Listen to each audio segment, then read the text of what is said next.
Hello, good morning dear students. I am Dr. Nagaraj, physics professor. I am teaching physics for the past 30 years. Last 30 ವರ್ಷದಿಂದ ಕಳೆದ 30 ವರ್ಷದಿಂದ ಫಿಸಿಕ್ಸನ್ನು ಪಾಠ ಮಾಡ್ತಾ ಇದ್ದೀನಿ. Pre university level ಅಂದರೆ PUC ಸ್ಟೂಡೆಂಟ್ಸ್ಗೆ, BSc ಸ್ಟೂಡೆಂಟ್ಸ್ಗೆ, BE ಸ್ಟೂಡೆಂಟ್ಸ್ಗೆ ಅಂದರೆ ಇಂಜಿನಿಯರಿಂಗ್ ಸ್ಟೂಡೆಂಟ್ಸ್ಗೆ ಫಿಸಿಕ್ಸನ್ನು ಟೀಚ್ ಮಾಡ್ತಾ ಇದ್ದೀನಿ. ಈಗ ಈ ಒಂದು ವಿಡಿಯೋ ಮೂಲಕ ನಾನು ಒಂದು ಹೊಸ ಪ್ರಯತ್ನಕ್ಕೆ ಕೈ ಹಾಕ್ತಾ ಇದ್ದೀನಿ. ಅದೇನಪ್ಪ ಅಂತಂದರೆ ಫಿಸಿಕ್ಸನ್ನು ಸಿಂಪಲ್ಲಾಗಿ ನಮ್ಮ ಭಾಷೆಯಲ್ಲಿ ಅಂದರೆ ಕನ್ನಡದಲ್ಲಿ ಎಕ್ಸ್ಪ್ಲೈನ್ ಮಾಡೋದು. So I would like to teach physics in simplified version and as well as in simple language, both English as well as Kannada.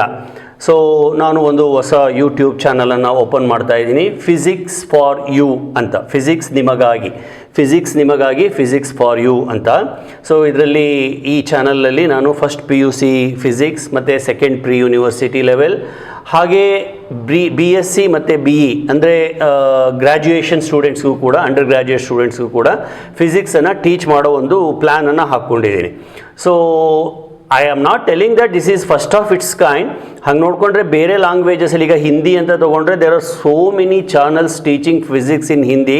Even in Kannada also I have seen many faculty members are doing wonderful job. Okay, so ನಾನು ಕೂಡ ಒಂದು ಪ್ರಯತ್ನ ಪಡ್ತಾ ಇದ್ದೀನಿ. I hope you will receive me with open mind and wholeheartedly you will receive me ಅಂತ ಅಂದ್ಕೊಂಡಿದ್ದೀನಿ. ನಾನು ಫಿಸಿಕ್ಸನ್ನು ಪಾಠ ಮಾಡೋದ್ರ ಜೊತೆಗೆ ಕೆಲವೊಂದು ಫೆಸಿಲಿಟೀಸನ್ನು ಕೂಡ ನಿಮಗೆ ಕೊಡಬೇಕು ಅಂತ ಅಂದ್ಕೊಂಡಿದ್ದೀನಿ. ಏನಪ್ಪ ಅಂತಂದರೆ ಸ್ಟಡಿ ಮೆಟೀರಿಯಲ್ PDF ಫಾರ್ಮನ್ನು ಶೇರ್ ಮಾಡ್ತೀನಿ, questions and answers and also numerical problems. I will solve sufficient numerical problems in the class itself.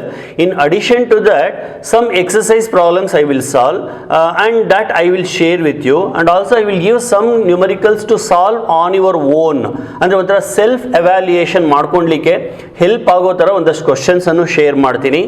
ಹಾಗೆ ಕಾಂಪಿಟೇಟಿವ್ ಎಕ್ಸಾಮ್ಸ್ ಮತ್ತು ಎಂಟ್ರೆನ್ಸ್ ಎಕ್ಸಾಮ್ಸ್ಗೆ ಹೆಲ್ಪ್ ಆಗೋ ಥರ ಆಬ್ಜೆಕ್ಟಿವ್ ಟೈಪ್ ಕ್ವಶನ್ಸನ್ನು ಕೂಡ ನಾನು ಇಲ್ಲಿ ಡಿಸ್ಕಸ್ ಮಾಡ್ತೀನಿ, ಆಯಿತಾ? So everything under one roof I would like to give. Okay, so detailed explanation of each and every chapter content wise. ಈಗ ಪ್ರತಿ ಚಾಪ್ಟರಲ್ಲೂ ಎಷ್ಟು ಟಾಪಿಕ್ಸ್ ಇದೆ, ಸಬ್ ಟಾಪಿಕ್ಸ್ ಇದೆ, ಸಬ್ ಹೆಡ್ಡಿಂಗ್ಸ್ ಇದೆ, ಅದನ್ನೆಲ್ಲ ಡೀಟೇಲಾಗಿ ಎಕ್ಸ್ಪ್ಲೈನ್ ಮಾಡೋದು, ಡಿರೈವೇಷನ್ಸನ್ನು ಎಕ್ಸ್ಪ್ಲೈನ್ ಮಾಡೋದು, ಕ್ವಶನ್ ಆ್ಯಂಡ್ ಆನ್ಸರ್ಸನ್ನು ಎಕ್ಸ್ಪ್ಲೈನ್ ಮಾಡೋದು. ಇದು ಬೋರ್ಡ್ ಎಕ್ಸಾಮ್ಗೆ ಹೆಲ್ಪ್ ಆಗುತ್ತೆ.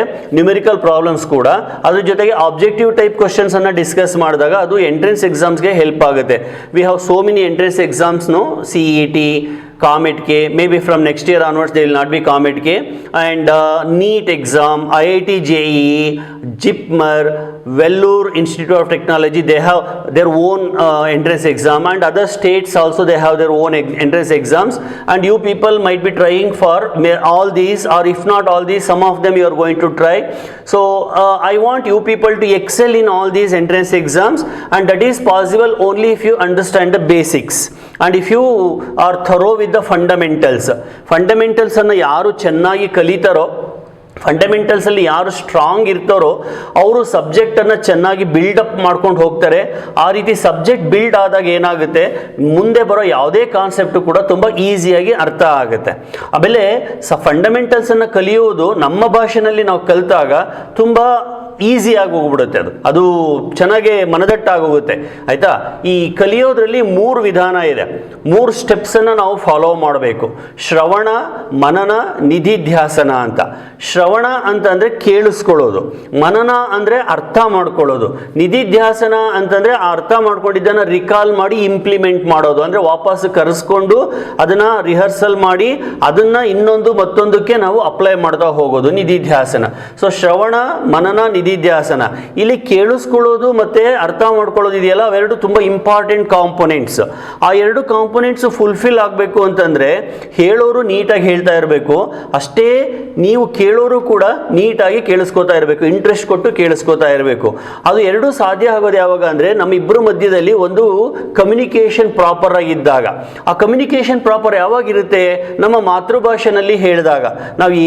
ನಾವು ಎಷ್ಟೇ ಎಕ್ಸ್ಪರ್ಟ್ ಆದರೂ ಕೂಡ ನಮ್ಮ ಭಾಷೆ ಅಲ್ಲದೆ ಬೇರೆ ಭಾಷೆ ಮಾತಾಡಿದಾಗ ಅಷ್ಟು ನೀಟಾಗಿ ಅಷ್ಟು ಚೆನ್ನಾಗಿ ಅದು ಮನದಟ್ಟಾಗಲ್ಲ, ಕನ್ವಿನ್ಸ್ ಆಗೋದಿಲ್ಲ. ಅದೇ ನಮ್ಮ ಭಾಷೆನಲ್ಲಿ ಈಗ ನಾನು ಕನ್ನಡ ನೀವು ಕನ್ನಡ ಇಬ್ಬರು ನಾವು ಕನ್ನಡದಲ್ಲೇ ಮಾತಾಡ್ತಾ ಹೋದಾಗ ಏನಾಗುತ್ತೆ, ಚೆನ್ನಾಗಿ ಅರ್ಥ ಆಗ್ತಾ ಹೋಗುತ್ತೆ, ಚೆನ್ನಾಗಿ ಅದು ಮನಸ್ಸಲ್ಲಿ ಆಳಕ್ಕೆ ಇಳಿತಾ ಹೋಗುತ್ತೆ, ಮನದಟ್ಟಾಗುತ್ತೆ ಅಂತಾರಲ್ಲ ಹಾಗೆ. ಸೊ ಆ ಥರ ಆದಾಗ ನಾವು ಆ ವಿಷಯನ ಚೆನ್ನಾಗಿ ಅರ್ಥ ಮಾಡ್ಕೊಂಡಾಗ ಅದು ಏನು ಎತ್ತ ಅಂತ ಡೀಟೇಲ್ ಆಗಿ ನಾವು ತಿಳ್ಕೊಂಡಾಗ ನಾವೇ ನಮ್ಮ ಓನ್ ಸೆಂಟೆನ್ಸ್ಗಳನ್ನು ನಾವು ಫ್ರೇಮ್ ಮಾಡ್ಬೋದು. ವಿಷಯ ತಿಳ್ಕೊಳ್ಳೋದು ಮುಖ್ಯ. ತಿಳ್ಕೊಂಡ ಮೇಲೆ ನೀವು ಅದನ್ನು ಹೆಂಗೆ ಇಂಟರ್ಪ್ರಿಟ್ ಮಾಡ್ತೀರಾ, ಪ್ರೆಸೆಂಟ್ ಮಾಡ್ತೀರಾ ಅನ್ನೋದು ಅದು ನಿಮಗೆ ಬಿಟ್ಟಿದ್ದು. ಅಲ್ಲಿ ನಿಮ್ಮ ಇಂಟೆಲೆಕ್ಚುಯಾಲಿಟಿ, ನಿಮ್ಮ ಇಂಡಿವಿಜುವಲ್ ಕೆಪಾಸಿಟಿ ಹೊರಗಡೆ ಬರುತ್ತೆ. ಸೊ ನಾನಿಲ್ಲಿ ಕನ್ನಡದಲ್ಲಿ ಹೇಳ್ತೀನಿ ಅಂತಂದರೆ ಅದರರ್ಥ ಟರ್ಮಿನಾಲಜೀಸನ್ನು ಕನ್ನಡದಲ್ಲಿ ಹೇಳ್ತೀನಿ ಅಂತ ಅಲ್ಲ. ಫಾರ್ ಎಕ್ಸಾಂಪಲ್ ಕನ್ನಡ ಮೀಡಿಯಮಲ್ಲಿ ಓದ್ಬಿಂದಿರೋರಿಗೆ ಗೊತ್ತಿರುತ್ತೆ, ಆಕ್ಸಿಲರೇಷನ್ ಅನ್ನು ಅಲ್ಲಿ ವೇಗೋತ್ಕರ್ಷ ಅಂತ ಕರೀತಾರೆ.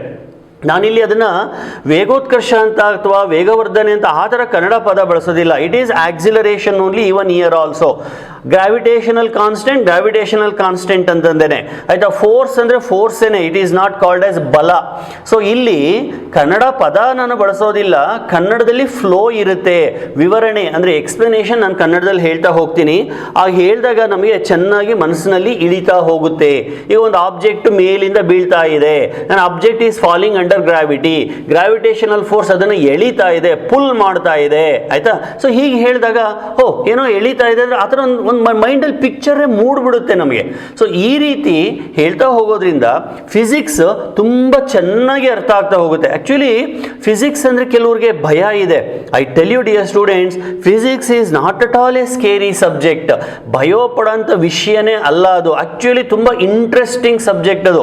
ಫಿಸಿಕ್ಸನ್ನು ನಾವು ಕಲಿತಾ ಹೋದರೆ, ಅದರೊಳಗಡೆ ಇಳಿತಾ ಆಳಕ್ಕೆ ಹೋಗ್ತಾ ಹೋದರೆ ಖುಷಿ ಆಗ್ತಾ ಹೋಗುತ್ತೆ, ತುಂಬ ಖುಷಿ ಆಗ್ತಾ ಹೋಗುತ್ತೆ.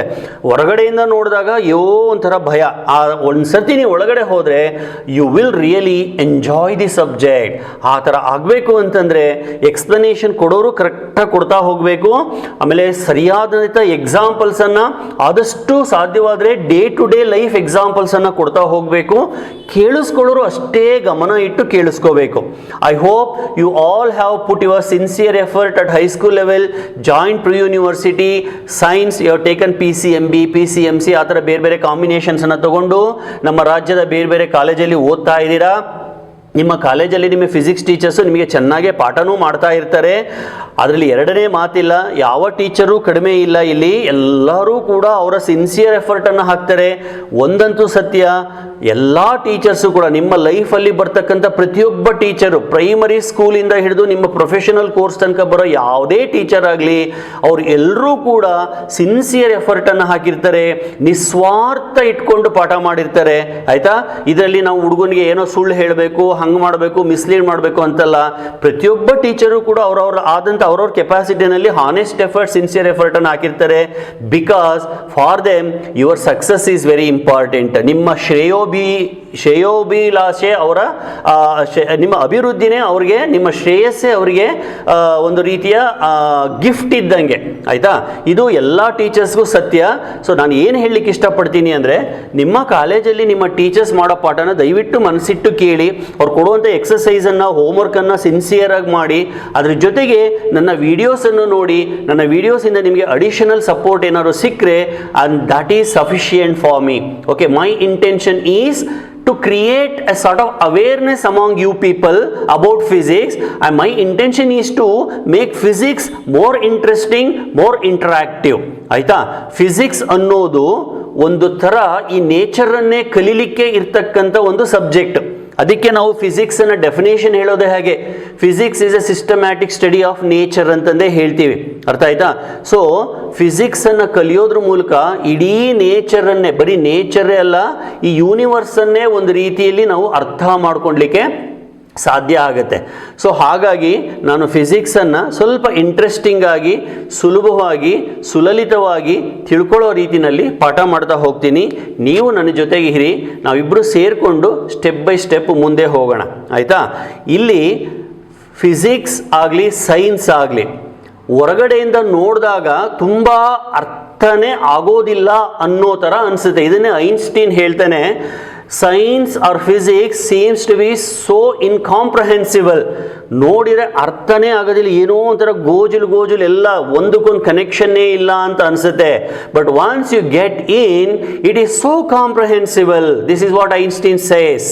ಹೊರಗಡೆಯಿಂದ ನೋಡಿದಾಗ ಇದು ಒಂಥರ ಕಷ್ಟದ ಸಬ್ಜೆಕ್ಟು, ಕ್ಲಿಷ್ಟಕರ ಸಬ್ಜೆಕ್ಟು, ಏನೂ ಗೊತ್ತಾಗೋದಿಲ್ಲ, ಓಡೋಗ್ಬಿಡೋಣಪ್ಪ ಅನಿಸುತ್ತೆ.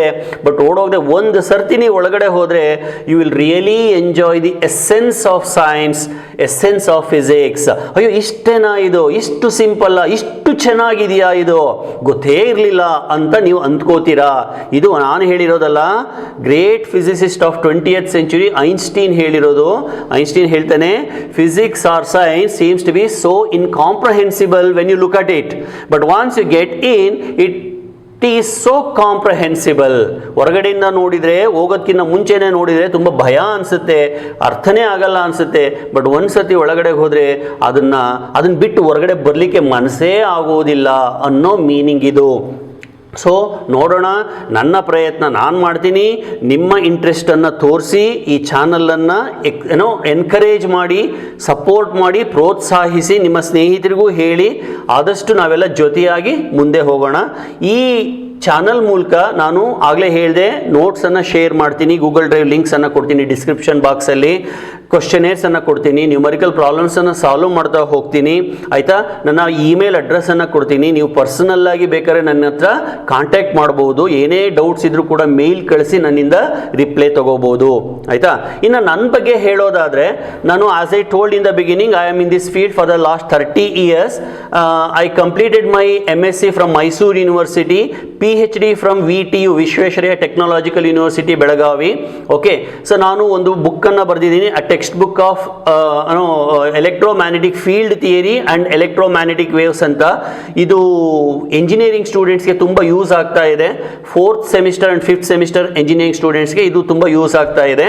ಇದ್ರ ಜೊತೆಗೆ ತುಂಬ ರೀಸೆಂಟಾಗಿ ನಾನು ಒಂದು ಬುಕ್ಕನ್ನು ಕನ್ನಡಕ್ಕೆ ಟ್ರಾನ್ಸ್ಲೇಟ್ ಮಾಡಿದ್ದೀನಿ, ಎಂಜಿನಿಯರಿಂಗ್ ಮೆಕ್ಯಾನಿಕ್ಸ್ ಅಂತ. ಅದನ್ನು ಇಂಗ್ಲೀಷಿಂದ ಕನ್ನಡಕ್ಕೆ ಟ್ರಾನ್ಸ್ಲೇಟ್ ಮಾಡಿದ್ದೀನಿ. This job was assigned to me by All India Council of Technical Education, New Delhi, AICTE ಅಂತ ಕರೀತಾರೆ. ಈ AICTE ಅನ್ನೋದು ಇಡೀ ಇಂಡಿಯಾದಲ್ಲಿರೋ ಎಲ್ಲ ಇಂಜಿನಿಯರಿಂಗ್ ಕಾಲೇಜಸ್ಗೂ ಸುಪ್ರೀಂ ಬಾಡಿ ಅದು. ಆಯಿತಾ, ಇಂಜಿನಿಯರಿಂಗ್ ಕಾಲೇಜಸ್ ಎಲ್ಲ IITs, IISCs ಈ ಥರ ಇಂಜಿನಿಯರಿಂಗ್ ಸಂಬಂಧಪಟ್ಟ ಯಾವುದೇ ಇನ್ಸ್ಟಿಟ್ಯೂಷನ್ ಇದ್ರೂ ಕೂಡ ಅವೆಲ್ಲನೂ AICTE ಅಂಡರ್ ಬರ್ತವೆ. ಈ AICTE ಅವರು ನನ್ನನ್ನು ರೆಕಗ್ನೈಸ್ ಮಾಡಿ ಎಂಜಿನಿಯರಿಂಗ್ ಫಿಸಿಕ್ಸ್ ಬುಕ್ಕನ್ನು, ಎಂಜಿನಿಯರಿಂಗ್ ಮೆಕ್ಯಾನಿಕ್ಸ್ ಅನ್ನೋ ಬುಕ್ಕನ್ನು ಕನ್ನಡಕ್ಕೆ ಟ್ರಾನ್ಸ್ಲೇಟ್ ಮಾಡಿ ಅಂತ ನನಗೆ ಅಸೈನ್ ಮಾಡಿದ್ರು. ಅದನ್ನು ಕಂಪ್ಲೀಟ್ ಮಾಡಿದ್ದೀನಿ.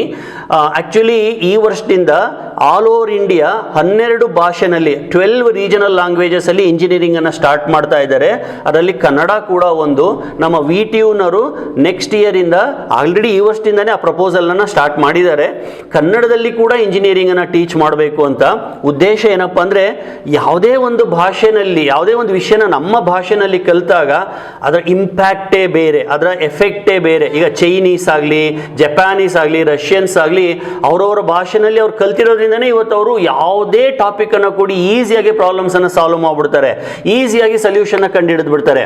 ಅಫ್ಕೋರ್ಸ್ ನಾನು ಹೇಳ್ತಿರೋದು ಈಗ ಕನ್ನಡದಲ್ಲೇ ನಾನು ಪೂರ್ತಿ ಹೇಳ್ತೀನಿ ಅಂತಲ್ಲ, ಸಾಧ್ಯವಾದಷ್ಟು ಫಿಸಿಕ್ಸನ್ನು, ಇಂಗ್ಲೀಷಲ್ಲಿರೋ ಫಿಸಿಕ್ಸನ್ನು ಇಂಗ್ಲೀಷಲ್ಲೇ ಹೇಳ್ಕೊಂಡು ಕನ್ನಡದಲ್ಲಿ ಅದಕ್ಕೆ ವಿವರಣೆ ಕೊಡ್ತಾ ಹೋಗ್ತೀನಿ.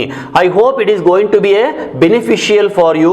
You are going to enjoy this video. I hope you will support me. Please subscribe to my channel and encourage me. ಇದ್ರ ಮೂಲಕ ನಾವು ಇಬ್ರು ಮುಂದೆ ಸಾಗೋಣ. ಆಯ್ತಾ, ನಮ್ಮ ಭಾಷೆನ ಇನ್ನೂ ಕೂಡ ಶ್ರೀಮಂತಗೊಳಿಸೋಣ ಅಂತ ಹೇಳಿ ಈ ಇಂಟ್ರೊಡಕ್ಷನ್ ಅನ್ನು ಇಲ್ಲಿಗೆ ಸ್ಟಾಪ್ ಮಾಡ್ತೀನಿ. ನೆಕ್ಸ್ಟ್ ನಾನು ಪ್ರತಿಯೊಂದು ಚಾಪ್ಟರ್ಗೂ ಕೂಡ ಪಾರ್ಟ್ 1, ಪಾರ್ಟ್ 2, ಪಾರ್ಟ್ 3 ಅಂತ ಹೇಳಿ ವಿಡಿಯೋಸ್ ಅನ್ನ ಮಾಡ್ತೀನಿ. ಮ್ಯಾಕ್ಸಿಮಮ್ ಅಂದರೆ 25 minutes ಅಥವಾ 30 minutes short video, hours together video ಮಾಡೋದಿಲ್ಲ. ಒಂದು ಚಾಪ್ಟರ್ನ ಡಿವೈಡ್ ಮಾಡ್ಕೋತೀನಿ 4 ಅಥವಾ 5 ವಿಡಿಯೋಸ್ ಆಗಿ. ಪ್ರತಿ ವಿಡಿಯೋಗೂ part 1, part 2, chapter 1, part 1, chapter 2, part 2 ಈ ಥರ ಕೊಡ್ತಾ ಹೋಗ್ತೀನಿ. ನೀವು ಅದೇ ಆರ್ಡ್ರಲ್ಲೇ ನೋಡ್ತಾ ಹೋಗಿ. ಆಯಿತಾ, ಏನೇ ಡೌಟ್ಸ್ ಇದ್ರೂ ಚಾಪ್ಟರ್ ಮೆನ್ಷನ್ ಮಾಡಿ, ಪಾರ್ಟನ್ನು ಮೆನ್ಷನ್ ಮಾಡಿ ನನ್ನ ಹತ್ರ ಕಮ್ಯುನಿಕೇಟ್ ಮಾಡಿ. Thank you dear students. We will meet in the next video. Thank you once again.